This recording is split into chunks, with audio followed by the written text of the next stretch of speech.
Hi guys, welcome to Anushala by Anushri. In this lecture we are going to study about the conservation of wildlife and natural vegetation. पिछले lecture में हमने देखा था कि natural vegetation और wild life होता क्या है. एक क्विक रिकैप ले लेते हैं. नेचुरल वेजिटेशन मतलब ऐसे सारे प्लांट्स, ट्रीज, ग्रासेस, ऐसा सारा वेजिटेशन जो कि नेचुरली ग्रो कर रहा है विदाउट एनी ह्यूमन एड और विदाउट एनी ह्यूमन इंटरवेंशन, उसको बोल देंगे हम नेचुरल वेजिटेशन. और वाइल्ड लाइफ क्या है? वाइल्ड लाइफ मतलब ऐसे सारे एनिमल्स, वो सारी स्पीशीज जो क्या कर रही हैं, बिना ह्यूमन एड के ग्रो कर रही है. उनको ह्यूमन नेचर में इंट्रोड्यूस नहीं करा रहा. ठीक है, वो खुद से अपने एनवायरमेंट में, अपने हैबिटेट में क्या कर रही हैं, सर्वाइवल कर रही है. ठीक है, so this is wild life. Now सबसे पहले तो जैसे हमने बाकी नेचुरल रिसोर्सेज में देखा था कि कंजर्वेशन की जरूरत क्यों है ना. हमने देखा था कि लैंड, सॉइल एंड वाटर, तीनों नेचुरल रिसोर्सेज को ह्यूमन से कुछ ना कुछ थ्रेट है. Why? Because we are using them indiscriminately, है ना. हमें यूज तो करना ही पड़ेगा, बट हम उनको इनडिस्क्रिमिनेटली यूज कर रहे हैं. और हमारे यूसेज में, हमारी नीड्स को फुलफिल करने में उनकी क्वालिटी और क्वांटिटी दोनों को ही डिग्रेड कर रहे हैं. Now in this lecture we are going to see what are the threats and what are the ways of conserving natural vegetation and wildlife. So let us begin. Climate change, human interference causes loss of natural habitat of plants and animals. These are the two big reasons. जितने भी तरीके हैं threat के, जितने भी problems हैं natural vegetation और wild life को, उनके मेन दो ही कारण है. ठीक है, climate change and human interference. Climate change तो नेचुरल है, लेकिन it is directly and indirectly both depends on the human usage. Climate change हो रहा है, लेकिन क्यों चेंज हो रहा है? क्योंकि हम ह्यूमंस की जो एक्टिविटीज है उससे अर्थ और उसके आसपास का जो एटमॉस्फेयर है उस पर नेगेटिव इफेक्ट पड़ रहा है. ठीक है, इसलिए ओजोन डिप्लीट हो रही है, इसलिए ग्लोबल वार्मिंग हो रही है, CO2 लेवल बढ़ रहा है. क्यों हो रहा है? Because of the human interference. मतलब कि क्लाइमेट चेंज और ह्यूमन इंटरफेरेंस दो रीजंस है, but they are again interrelated. ठीक है, so these two reasons they causes loss of natural habitat. Natural habitat का मतलब क्या होता है? जैसे आप अपने घर में रहते हैं, अपनी एक कॉलोनी में रहते हैं, और जनरली क्या होता है, हम जहां पर रहते हैं हम बचपन से लेकर एक काफी लंबे समय तक वहीं पर रहेंगे, है ना. तो वो हमारा एक हैबिटेट है. ठीक है, इसी तरीके से जो प्लांट्स और एनिमल्स हैं, जो वाइल्ड प्लांट्स एंड एनिमल्स हैं, उनका एक हैबिटेट है, उनका एक सराउंडिंग, एक एनवायरमेंट है जहां पर वो ग्रो किए हैं. ठीक है, जहां पर वो सर्वाइव कर रहे हैं, जिसके लिए उनको अडेप्टेशन किया गया है. राइट, यहीं पर क्या हो रहा है, ह्यूमन इंटरफेरेंस और क्लाइमेट चेंज दोनों की वजह से उनके नेचुरल हैबिटेट में प्रॉब्लम्स क्रिएट हो रही हैं. उनके नेचुरल हैबिटेट उनसे छीन लिए जा रहे हैं. ठीक है, then deforestation, soil erosion, construction activities, forest fire and landslides etc. are some of the reasons. Deforestation मतलब हम डिस्कस कर चुके हैं. ठीक है, cutting of trees in an indiscriminate manner. हम अगर पेड़ काट रहे हैं और उसकी जगह हम दोबारा पेड़ों को, पौधे को प्लांट कर दे रहे हैं, है ना, तो मतलब कहीं ना कहीं हम लॉन्ग टर्म में कंपनसेट करने की कोशिश कर रहे हैं. लेकिन आज जो पेड़ कट गया है उसको ग्रो करने में, उतना ही बड़ा होने में अगले पेड़ को काफी लंबा समय लगेगा. ठीक है, that's why we need to continuously plant more and more trees. Then soil erosion. ठीक है, when we were discussing about soil, तब हमने देखा था कि सॉइल इरोजन जो होता है उसके कारण क्या होगा, उसमें कैसे नेचुरल वेजिटेशन और वाइल्ड लाइफ अफेक्ट हो रही है. वेजिटेशन जो हो रहा है उसके लिए सॉइल जरूरी है, लेकिन अगर सॉइल इरोजन हो रहा है, टॉप सॉइल जो है वो रिमूव हो जा रही है, वो वेस्ट हो जा रही है, तो वहां पर क्या होगा, वेजिटेशन अफेक्ट होगा, the quality of vegetation affect हो जाएगी. साथ में सॉइल का अपना एक इकोसिस्टम होता है, फॉरेस्ट का अपना एक इकोसिस्टम होता है. हमने देखा था माइक्रो ऑर्गेनिजम्स होते हैं बहुत सारे, वो क्या कर रहे हैं, सॉइल को मेंटेन कर रहे हैं. अगर वहां से इरोजन हो जाएगा तो उनको भी अफेक्ट होगा. Right, then construction activities. बहुत सारी कंस्ट्रक्शन एक्टिविटीज जो ह्यूमन के द्वारा की जा रही है, उनसे नेचुरल वेजिटेशन को कैसे अफेक्ट हो रहा है, डिफॉरेस्टेशन करना पड़ रहा है हमें. ठीक है, देन वाइल्ड लाइफ कैसे अफेक्ट हो रही है. अगर हम किसी वाइल्ड एरिया में, अगर हम किसी नेचुरल एरिया में जाकर क्या करते हैं, कोई इंडस्ट्री बनाते हैं, कोई फैक्ट्री लगाते हैं, तो उससे जो हार्मफुल केमिकल्स रिलीज हो रहे हैं, जो गैसेस रिलीज हो रही हैं, ठीक है, उन सब के कारण वाइल्ड लाइफ की लाइफ भी अफेक्ट होती है. Then forest fires, landslides. Landslides भी हम डिस्कस कर चुके हैं. फॉरेस्ट फायर क्या होता है? जब जंगलों में आग लग जाती है, ठीक है, नॉट नेसेसरी कि जंगल में आग लगाई जाए। कुछ ऐसे रीजन है जो इतने ज्यादा ड्राई है, मतलब वहां की हवा में नमी नहीं है, मॉइस्चर नहीं है, इतनी ज्यादा ड्राइनेस के कारण क्या होता है, गर्म हवाओं से जो फॉरेस्ट है उसमें अपने आप भी आग लग जाती है, ठीक है। जैसे हमने पिछले साल न्यूज में अगर आपने देखा होगा तो ऑस्ट्रेलिया में फॉरेस्ट फायर्स थी, ठीक है, वो बहुत लंबे समय तक के लिए थी और उसने ऑस्ट्रेलिया के बहुत सिग्निफिकेंट फॉरेस्ट को डिस्ट्रॉय किया था। Now focusing on wild life, हम पढ़ेंगे पोचिंग के बारे में, ठीक है। पोचिंग क्या है? पोचिंग का मतलब होता है when humans they hunt the wild animals illegally, that is known as poaching, ठीक है। वाइल्ड एनिमल्स को हंट क्यों करेंगे? क्योंकि वाइल्ड एनिमल्स कुछ ऐसे प्रोडक्ट्स देते हैं जो एक्सपेंसिव, ठीक है, जिनसे बहुत सारी एक्सपेंसिव चीजें बनाई जाती हैं। That's why some of the humans they try to hunt the wild animals illegally. Legal नहीं है तो उसको क्या करेंगे? चोरी छुपे अगर ये काम कर रहे हैं, ठीक है, गवर्नमेंट को बिना बताए, उसे बिना परमिशन लिए काम कर रहे हैं, तो वो इलीगल माना जाएगा, ठीक है। अभी पोचिंग क्यों कर रहे हैं? For skin, tusk, hairs etcetera, है ना, बहुत सारी चीजें हो सकती है। अलग अलग एनिमल्स जो हैं वो अलग अलग प्रोडक्ट्स आपको प्रोवाइड करते हैं, ठीक है। फॉर स्किन मतलब आपने कई बार देखा है कि बहुत सारे एनिमल्स की स्किन से हम प्रोडक्ट्स बनाते हैं, है ना। देन टस्क, टस्क मतलब क्या होता है? जो हाथी का दांत होता है, ठीक है, जैसे आइवरी के बहुत सारे सामान बनते हैं, that is also expensive. Then hairs, बहुत सारे एनिमल्स हैं जिनकी जो स्किन पर हेयर्स हैं, जो फर है, उसका भी कुछ ना कुछ प्रोडक्ट बन रहा है, ठीक है। दैट्स वाई ये सारी चीजों को कलेक्ट करने के लिए, to use them for further production of something, some humans they poach the animals और they hunt the animals illegally, right. So यहाँ पर ये सारा नुकसान किसके लिए? वाइल्ड लाइफ के लिए है ना। अब एक चीज हम देखते हैं कि बहुत सारे प्रोडक्ट्स जो ह्यूमन बना रहे हैं वाइल्ड लाइफ की मदद से, क्या वो सही है या गलत है, राइट। अब देखो, सही और गलत किस तरीके से होगा? जैसे अगर आप उस एनिमल को हर्ट नहीं कर रहे हो उस प्रोसेस में, तो उसको एथिकली हम सही कह सकते हैं, ठीक है। लेकिन अगर उस एनिमल को हर्ट हो रहा है ना, आप किसी की चमड़ी निकाल दोगे तो हर्ट होगा, है ना। आप जबरदस्ती किसी के हेयर्स को पिक करोगे तो हर्ट होगा।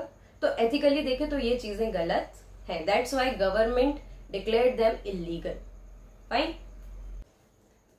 Now let us focus on the conservation part. हमने देखा कि थ्रेट्स किस तरीके से है नेचुरल वेजिटेशन और वाइल्ड लाइफ को, तो अब हम फोकस करेंगे कि हम किस तरीके से उनको कंजर्व कर सकते हैं, या गवर्नमेंट ने ऐसे कौन कौन से तरीके निकाले हैं जिनसे वाइल्ड लाइफ और नेचुरल वेजिटेशन को वो कंजर्व करने की कोशिश कर रही है। अब यहाँ पर एक चीज इंपॉर्टेंट है कि ये जो मेजर स्टेप्स हैं ये किसको लेने पड़े? गवर्नमेंट को लेने पड़े। वाई? क्योंकि अगर वो ये सारा काम सिर्फ और सिर्फ सिटीजन्स के ऊपर छोड़ रही है तो हम उनका इनडिस्क्रिमिनेट यूज कर रहे हैं, है ना। दैट इज वाई, जैसे अगर वाइल्ड लाइफ को बचाने के लिए, वाइल्ड लाइफ को कंजर्व करने के लिए गवर्नमेंट कोई रूल्स नहीं बना रही है, ठीक है, या कोई लॉज नहीं बना रही है, कोई पनिशमेंट डिसाइड नहीं कर रही है, तो उससे क्या होगा? लोग वाइल्ड लाइफ को मारते ही चले जाएंगे। और वाइल्ड लाइफ को मारने से क्या परेशानी होगी? हमने देखा है कि नेचर का अपना एक बैलेंस है, ठीक है। हर स्पीशीज की जो संख्या है वो बैलेंस बना के रख रही है, उनके जो फंक्शंस हैं, उनकी जो एक्टिविटीज हैं वो एक बैलेंस बना रही है। और अगर किसी भी वाइल्ड लाइफ की या किसी भी स्पीशीज की डेथ बहुत लंबे अमाउंट में हो जाएगी, ठीक है, उसके कारण क्या होगा? वहां से एक बैलेंस जो है वो गड़बड़ जाएगा, ठीक है। Now coming to the conservation part, government ने 3 ऐसे तरीके निकाले हैं जिससे हम वाइल्ड लाइफ और नेचुरल वेजिटेशन को प्रोटेक्ट करते हैं। सबसे पहले पढ़ेंगे नेशनल पार्क, ठीक है। जनरली एक मिसकंसेप्शन है, national park, wild life sanctuary और बायोस्फीयर रिजर्व, ये तीनों एक जैसे, ठीक है। क्यों? क्योंकि हम इनके डिटेल्स में नहीं जाते, right. But in this lecture we are going to look all of these 3 concepts in a bit of detail, ठीक है। Starting with the national park. National parks are the areas or parks set by the government for conservation of natural environment, ठीक है। Natural environment की बात की गई है, मतलब कि it is including flora as well as fauna. Flora का मतलब क्या है? जितना भी वेजिटेशन पार्ट, जितने भी प्लांट्स, ट्रीज है, फ्लावर्स है, उनको बोलेंगे फ्लोरा। और फौना का मतलब क्या है? जितने भी एनिमल स्पीशीज है उनको बोलेंगे हम फौना। देखो नेचुरल पार्क में क्या हो रहा है, ये ऐसा एरिया है, ऐसे पार्क्स हैं जो किसके द्वारा सेट किए गए हैं? गवर्नमेंट के द्वारा। इनको बना कौन रहा है? Government. For the conservation of natural environment, पूरे नेचुरल एनवायरनमेंट को बचाने के लिए, मतलब कि प्लांट्स और एनिमल्स दोनों को बचाने के लिए, दोनों को कंजर्व करने के लिए बनाए गए हैं नेशनल पार्क। ठीक है, नाउ यहां पर थोड़ा सा डिटेल अगर हम देखें तो क्या होगा, नेशनल पार्क क्या कर रहे हैं, एक बाउंड्री में बनाए जाएंगे, है ना। नेशनल पार्क की एक बाउंड्री होगी, ठीक है, वो गवर्नमेंट के द्वारा सेट होगी, और उसकी बाउंड्री के अंदर जो एंट्री है वो काफी रिस्ट्रिक्टेड होगी बाय द गवर्नमेंट। ठीक है, और मेन फोकस क्या है, फ्लोरा और फौना दोनों को बचाने के बारे में। ठीक है, so this is national park. Then coming to the wildlife sanctuary. अब वाइल्ड लाइफ नाम में ही है, ठीक है, तो इसका मतलब क्या है कि ये वाला जो सिस्टम है ना, ये वाला जो कंजर्वेशन है, ये सिर्फ किसके लिए है, ये है ओनली फॉर दी एनिमल, है ना। वाइल्ड लाइफ के लिए बस कौन फोकस्ड है, आपकी wildlife sanctuaries. Areas where animal habitats मतलब ऐसे एरिया जहां पर एनिमल्स रहते हैं, and their surrounding are protected from any type of disturbance. ठीक है, मतलब कि वाइल्ड लाइफ सेंचुरीज में क्या होगा, एनिमल हैबिटेट्स फोकस कर रहे हैं वाइल्ड लाइफ पे, तो एनिमल्स उनकी हैबिटेट और उनके सराउंडिंग को, है ना, जहां पर वो रह रहे हैं, जहां पर वो अडेप्टेशन कर रहे हैं, उस पूरे एरिया को बचाने के लिए हमने क्या बनाया है, वाइल्ड लाइफ सेंचुरी। ठीक है, वाइल्ड लाइफ सेंचुरीज जो है, इनकी जो बाउंड्रीज है, इसके अंदर एंट्री उतनी ज्यादा रिस्ट्रिक्टेड नहीं है जितनी ज्यादा नेशनल पार्क्स के अंदर। ठीक है, बट स्टिल यहाँ पर भी काफी सारे रिस्ट्रिक्शंस गवर्नमेंट के द्वारा किए गए हैं। कंफर्टेबल लिविंग टू एनिमल्स, है ना। हम वाइल्ड लाइफ के बारे में जब बात करते हैं तो वाइल्ड लाइफ का घर क्या है, फॉरेस्ट। ठीक है, और फॉरेस्ट एरियाज में अगर ह्यूमन इंटरवेंशन कम से कम होगा तो एनिमल्स जो हैं वो अपनी लाइफ को कंफर्टेबली सर्वाइव करेंगे, right. That's why wildlife sanctuaries are made. Killing, capturing, poaching are prohibited strictly in the wildlife sanctuaries. Wildlife sanctuary के अंदर ना तो किसी भी एनिमल को मारा जा सकता है, ना ही उसको कैप्चर किया जा सकता है, और ना ही किसी भी प्रकार की पोचिंग वहां पर की जा सकती है। ठीक है, और अगर ऐसा कुछ होता है, अगर ऐसी कोई इन्फॉर्मेशन मिलती है गवर्नमेंट को कि कोई व्यक्ति इलीगली ये सब काम करने की कोशिश कर रहा है in the wildlife sanctuary, in the conservative area of the government, तो वहां पर क्या होता है, उसके खिलाफ बहुत ज्यादा स्ट्रिक्ट लॉज है ना। अगर आपने कभी सुना होगा तो जो फॉरेस्ट लॉज होते हैं specially in India, forest laws बहुत ज्यादा स्ट्रिक्ट है। अगर फॉरेस्ट लॉ में एक बार आपको सजा हो गई तो सजा है। ठीक है, दैट्स व्हाई ये सारे एरियाज में गवर्नमेंट ज्यादा ध्यान देती है ऑन दी कंजर्वेशन। ठीक है, now coming to the biosphere. Reserve क्या है, सबसे पहले तो ये देखेंगे, उसके बाद रिजर्व पे आएंगे। रिजर्व करने का मतलब है स्टोर करना या सेव करना। ठीक है, और बायोस्फीयर का मतलब हमने कल देखा था जहां पर लिथोस्फीयर, हाइड्रोस्फीयर और एटमॉस्फेयर, ये तीनों स्फीयर्स जहां पर मिल रहे हैं वहां पर लाइफ पॉसिबल हो रही है ना। तो उस एरिया को बोलेंगे बायोस्फीयर। अब बायोस्फीयर जहां पर मिल रहा है तो वहां पर क्या होगा, फ्लोरा भी होगा, फौना भी होगा, पानी भी होगा। ठीक है, सारी चीजें होंगी।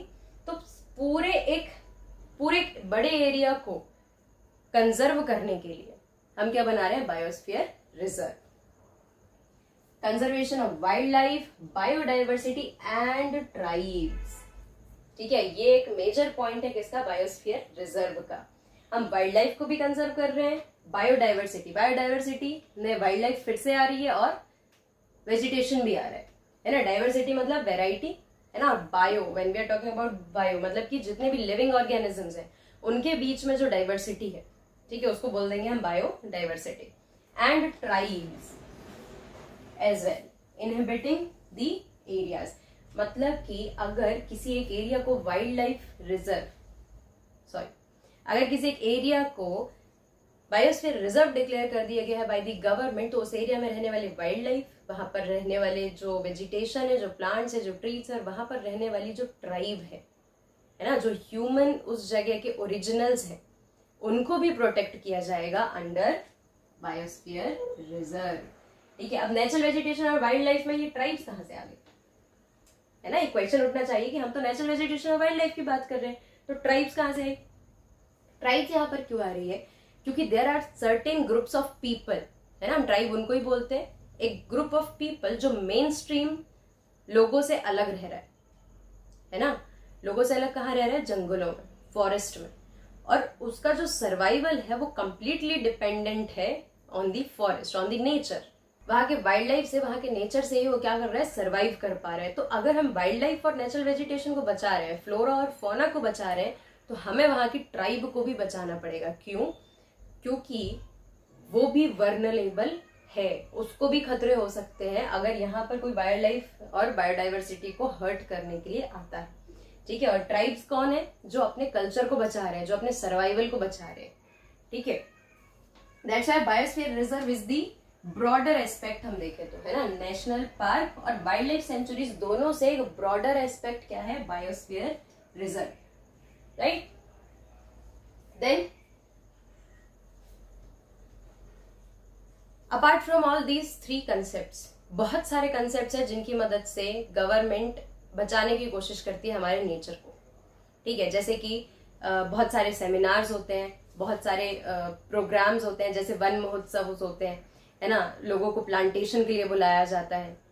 ठीक है, जो लोग प्लांटेशन कर रहे हैं, जो ट्रीज और प्लांट्स को ग्रो कर रहे हैं, जो उनकी देखभाल कर रहे हैं, उनको अवार्ड्स दिए जाते हैं। मतलब अलग अलग तरीके से गवर्नमेंट जो है वो क्या करने की कोशिश कर रही है, लॉज बनाकर भी और लोगों को अवेयर करके भी कंजर्वेशन करने की कोशिश कर रही है। Right, one more thing here, it is sites. Sites क्या है? अब ये तो बात हो गई इंडिया की, है ना।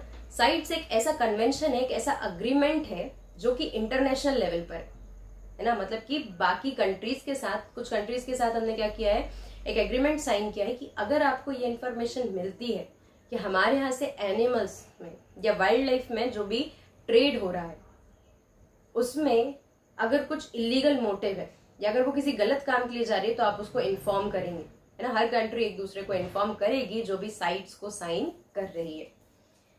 Sites means convention on international trade in endangered species.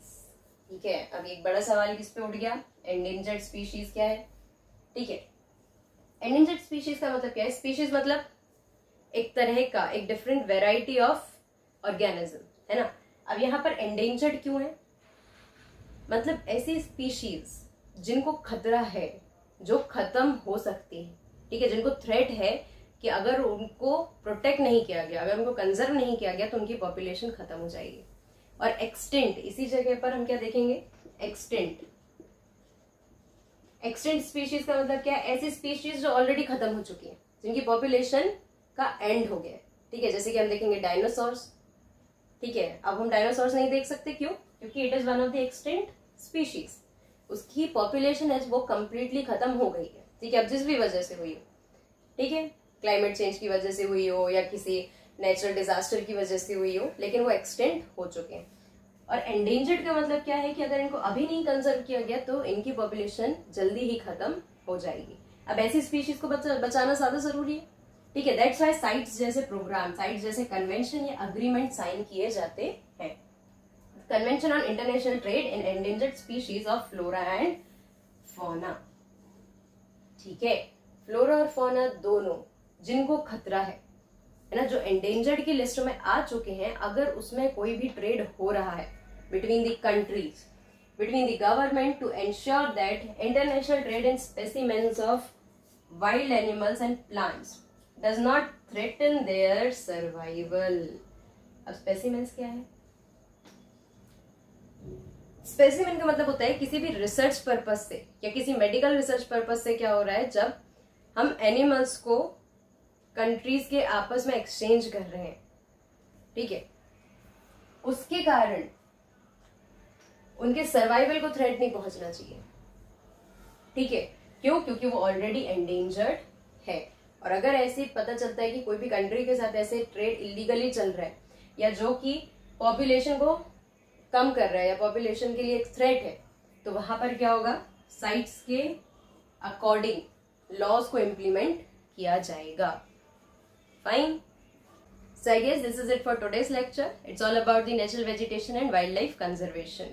You can ask me your doubts in the comment section and don't forget to like, comment, share and subscribe.